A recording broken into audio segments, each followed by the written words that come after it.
مساء الخير. ازيكم عاملين ايه؟ يا رب تكونوا بخير. النهارده هنتكلم عن حاجه ناس كتير بتستهون بيها، وهي حاجه بسيطه لكن للاسف ممكن تكون انذار خطير. احنا النهارده هنتكلم عن الدوخه، لان ناس كتيره جدا او مرضى كتيره جدا بيجولنا للاسف، واحيانا الدوخه دي بتكون انذار لحاجه خطيره، خصوصا لو معاها اعراض تانية، ولو حضرتك مريض قلب او ضغط او سكر. الدوخه لو ضغط واطي، وخصوصا لو بتحصل لك اول ما بتقوم فجأة، لو بتحصل بشكل متكرر يبقى لازم تتابع الضغط بتاعك وتتابع مع الدكتور بتاعك.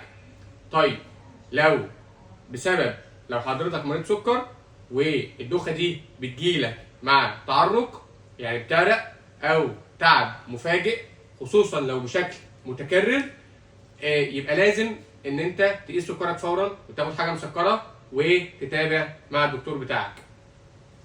اما بالنسبه للقلب، او لما بنيجي يعني لو هي مشكله خطيره، خصوصا لو معاها خفقان او اضطراب في ضربات القلب، او لو بيحصل اغماء، او بتيجي بآلام شديده في الصدر، او زياده في معدل التنفس، فده ممكن يكون انذار لمشكله خطيره في القلب.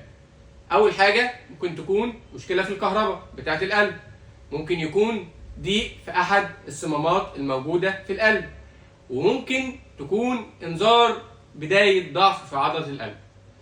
فلو حضرتك بيجيلك دوخه مفاجاه، ما تستهونش بيها نهائيا، واحجز استشارتك معانا دلوقتي. ولو حضرتك في اي استفسار او محتاجين اي مساعده، تحت امركم، وتقدروا تتواصلوا معانا على الكومنتات وعلى رسائل الصفحه. تصبحوا على خير.